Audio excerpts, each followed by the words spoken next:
Good morning everyone. My today's topic of discussion is transition phase. Now transition phase is the fourth phase of the life cycle development of a software product. Now this stage decide whether the product has to be actually deployed to the user or not, or we can say in this phase the product is actually deployed to the user. Now deployment का मतलब ये है कि हम ये product market में लाना चाहते हैं, यूज़र तक हमें पहुंचाना है. तो ये कोई भी प्रोडक्ट यूज़र तक तभी पहुंच पाएगा जब वो सही ढंग से काम कर रहा हो. तो इस फेज़ में हमें ये डिसाइड करना है कि क्या जो प्रोडक्शन हमने अभी तक किया, क्या वो ऐसा है कि वो जो प्रोडक्ट हमने बनाया वो हम मार्केट में ला सकें. Now when we want to deliver this product to the user, तो हमें ये भी ध्यान में रखना है कि उसकी क्वालिटी बहुत अच्छी हो कि यूज़र उसे एक्सेप्ट करे. और इसके अलावा क्योंकि यूज़र इसे यूज़ करने वाला है तो उसके साथ उससे रिलेटेड डॉक्यूमेंटेशन भी उसके साथ हो. ना इस फेज़ में हम कुछ चीज़ें कर सकते हैं. ना वो कुछ चीज़ें क्या हो सकती है. पहली चीज़ ये कि हमें क्योंकि ये प्रोडक्ट मार्केट में लाना है और चाह रहे हैं कि यूज़र इसे अच्छे से इस्तेमाल करे, तो पहली चीज़ जो हम इसमें चेक करेंगे वो ये है कि जो प्रोडक्ट हमने बनाया क्या ये यूज़र के एक्सपेक्टेशन के हिसाब से बना है या नहीं. क्योंकि यूज़र अगर कुछ चाह रहा था और हमारा प्रोडक्ट अगर उसमें नहीं दे पा रहा है तो बट एंड ऑब्वियस है कि वो जो पहला प्रोडक्ट उसको ऑलरेडी अवेलेबल था मार्केट में वो उसी का यूज़ करेगा. जैसे कि फॉर एग्ज़ाम्पल अगर हम कोई मशीन के बारे में बात करें, जैसे वॉशिंग मशीन, अगर हम बोले कि हमने बहुत अच्छी वॉशिंग मशीन बनाई है और हमने कुछ एडिशनल फीचर्स ही नहीं दिए जो ऑलरेडी मार्केट में अवेलेबल है, उसके अलावा कॉस्टिंग में भी कुछ इतना ज़्यादा फ़र्क नहीं है, तो इस केस में हमारे प्रोडक्ट को मार्केट में सिलेक्शन नहीं मिलेगा. तो हम जब ट्रांजिशन फेज़ में प्रोडक्ट को लाना चाहते हैं कस्टमर के पास, तो पहली चीज़ जो हमें चेक करनी है वो ये है कि हमें टेस्ट करना है कि जो प्रोडक्ट यूज़र चाह रहा है कि या यूज़र की जो डिमांड है उसके हिसाब से हमारा प्रोडक्ट बना है या नहीं बना. जैसे कि अभी पहले पॉइंट में बोला हमने कि यूज़र के एक्सपेक्टेशन के ऊपर हमारा प्रोडक्ट खरा उतरा है या नहीं, ये हमें फाइंड आउट करना है. तो सेम चीज़ हमें और एक चीज़ ये भी ध्यान में रखनी है कि क्योंकि हम इसको मार्केट में लाना चाहते हैं तो मार्केट कोई आज नहीं बना, उसमें ऑलरेडी पुराने बहुत सारे प्रोडक्ट्स हैं. तो हमें हमारे प्रोडक्ट की टेस्टिंग पुराने प्रोडक्ट के साथ टेस्ट करके देखनी है कि क्या हमारा प्रोडक्ट जो ऑलरेडी अवेलेबल प्रोडक्ट है उसको रिप्लेस कर पाएगा या नहीं कर पाएगा. जैसे कि अगर हम बोले व्हाट्सएप और मैसेंजर में, तो अगर व्हाट्सएप में कुछ जो आज एडिशनल फीचर्स है कि उसमें हम म्यूज़िक, वीडियोस एंड छोटे छोटे क्लिप्स या बहुत सारी चीज़ें उसमें नहीं इंक्लूडेड है, अगर ये ना होती और नॉर्मल मैसेजेस होता तो पुराने मैसेंजर और व्हाट्सएप इसमें कोई डिफरेंस नहीं होता, तो व्हाट्सएप का कोई एक्सेप्टेंस मार्केट में नहीं होता. पर क्योंकि व्हाट्सएप में कुछ ऐसी चीज़ें हैं जो अलग है नॉर्मल मैसेजिंग से, इसलिए उसको एक्सेप्टेंस मिली. तो सेम चीज़ हमें जब हम बीटा टेस्ट करते हैं तो हम एक्चुअल में यही फाइंड आउट करते हैं कि जो ऑलरेडी अवेलेबल प्रोडक्ट है मार्केट में और जो हम बना रहे हैं या जो हमने बनाया है कि क्या उन दोनों में हमारा प्रोडक्ट ऑलरेडी अवेलेबल प्रोडक्ट को रिप्लेस कर पाता है या नहीं. अगर ऊपर की दो टेस्ट हमारा प्रोडक्ट एक्सेप्ट करता है या उसने सही ढंग से उसको फॉलो किया है, दैट इज़ उसने खुद की टेस्टिंग भी की है यूज़र के एक्सेप्टेंस पे और उसने दूसरे प्रोडक्ट के साथ भी टेस्ट किया है कि क्या रिप्लेस कर पा रहा है नहीं, देन जब हमने डिसाइड कर लिया कि हमारा प्रोडक्ट बहुत अच्छा है क्वालिटी वाइज ना, क्योंकि ये प्रोडक्ट हम मार्केट में लाने चाह रहे हैं, जैसे कि कोई मशीन हम लाना चाह रहे हैं, तो आपने देखा होगा कि अगर हम कोई मशीन लेके आते हैं फॉर एग्ज़ाम्पल वॉशिंग मशीन, तो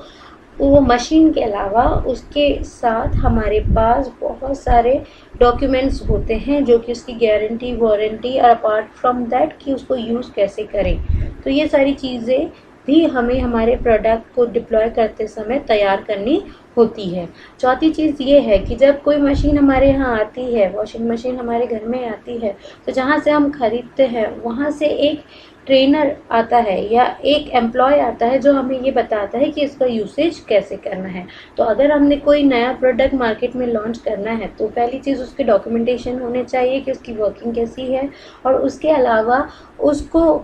यूज़र तक पहुंचाने के लिए और यूज़र को समझाने उसको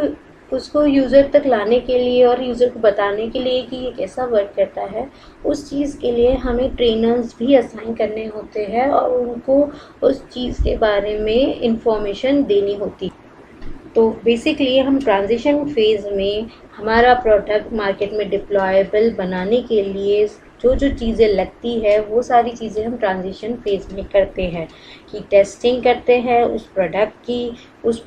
की किसी और के साथ कंपैरिजन करके टेस्ट करते हैं, उसके लिए डॉक्यूमेंटेशन पार्ट बनाते हैं कि कैसे काम करने वाला है। उसके अलावा उसके लिए ट्रेनर्स असाइन करते हैं, उन ट्रेनर्स को ट्रेनिंग दी जाती है कि ये यूज़र को बता सके कि कैसा ये चलता है, क्योंकि ये हमारा प्रोडक्ट है। तो हो सकता है हमारा हो या किसी का भी प्रोडक्ट हो, तो आगे जाके इसमें कोई दिक्कतें आए तो उसको मेंटेन करना, तो ये मेंटेन करने के लिए जो हमारे एलिमेंट्स हैं या हमारे पर्सन्स हैं उनको प्रॉपर ट्रेनिंग दी जाती है कि इस प्रोडक्ट को कैसे मेंटेन करें, क्योंकि कोई भी प्रोडक्ट ओवर द टाइम कभी ना कभी कुछ ना कुछ दिक्कत देता है, तो उसको हमें मेंटेन करके चलना होता है। तो ओवरऑल अगर हम डिप्लॉयमेंट फेज़ के बारे में बात करें तो ये फोकस करता है कि कौन कौन सी एक्टिविटीज़ हमको इस सॉफ्टवेयर प्रोडक्ट को मार्केट में लाने के लिए, यूज़र तक लाने के लिए हमें परफॉर्म करनी है। जैसे कि हमने पहले भी बात किया था कि कोई भी फेज़ को डिस्कस करना है तो उसे बेसिकली 3 पार्ट में डिवाइड कर सकते हैं: primary objectives, then essential activities and evaluation criteria. तो हमारे ट्रांजिशन फेज़ में हमारा पहला प्राइमरी ऑब्जेक्टिव्स ये होना चाहिए कि जो प्रोडक्ट हम लाना चाह रहे हैं मार्केट में, उससे रिलेटेड सारे documentation in terms of operation, in terms of it working should be maintained. तो यहाँ इस बारे में ध्यान रखा जाता है। दूसरा पॉइंट ये कहता है कि जो स्टेक होल्डर्स जिन्होंने हमें ये बनाने के लिए टास्क दिया था या जो पर्सन इसमें इन्वॉल्व थे, क्या ये सारे लोग आपका प्रोडक्ट मार्केट में लाने के लिए तैयार है, जो हमने इस प्रोडक्ट के बारे में जानकारी दी उसके हिसाब से।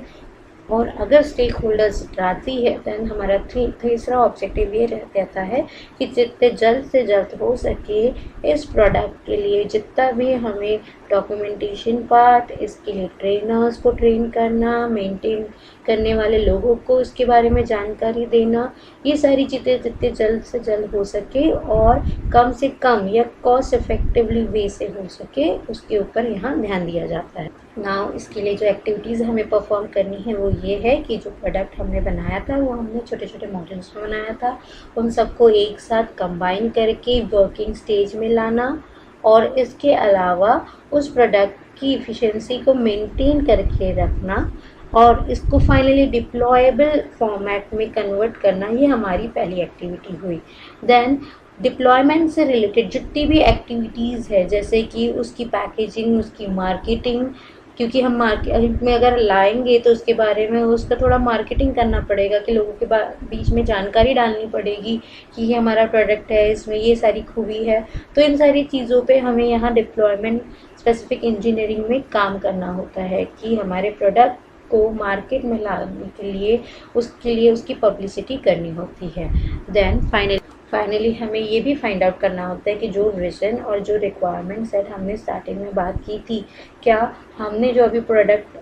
फाइनली डिलीवर करने के लिए तैयार किया है, क्या ये सारी जो हमने डिसाइड किया था हमारे एलाब्रेशन फेज़ में, क्या ये अभी भी उसी लाइन में जा रहा है, और अगर थोड़ा बहुत चेंज है भी तो क्या ये ज़्यादा अफेक्ट तो नहीं कर रहा हमारे प्रोडक्शन को आखिरी में। Now the last part is the primary evolution part. जब हम ये सारी चीज़ें बाकायदा इम्प्लीमेंट कर लेते हैं, हम प्रोडक्ट को डिप्लॉयमेंट वे से आगे बढ़ा लेते हैं, उसके लिए मार्केटिंग कर लेते हैं, तो हमारा लास्ट टास्क ये होता है कि हमें ये फाइंड आउट करना होता है कि हमारा प्रोडक्ट सही है या नहीं। तो ये कैसे पता चलेगा कि मार्केट में जब यूज़र के पास ये जाएगा और यूज़र से जो हमें कमेंट्स मिलेंगे या उसके बारे में जानकारी मिलेगी, तो वहाँ हमें फाइंड आउट करना है कि क्या यूज़र सेटिस्फाई है या नहीं। अगर यहाँ वो सेटिस्फाई है तो हमारा पहला इवैल्यूएशन क्राइटेरिया सेटिस्फाई होता है। और दूसरी चीज़ कि क्या हमारा रिसोर्स जो हमने बात की थी कि इतने पैसे या इतना कॉस्टिंग और इतना टाइम लगना क्या जो हमने टाइम और कॉस्ट के बारे में बात की थी, जो हमने बोला है इतना लगना है, क्या एक्चुअल रिसोर्स जो हमें लगे वो उतने ही थे या थोड़े बहुत ऊपर नीचे थे, और क्या वो अफेक्ट करेगा हमारे पूरे प्रोडक्शन को. So this was the transition phase where we actually made things in order to deploy the product to the user and finding out whether the user is satisfied or not. Along with that, we also did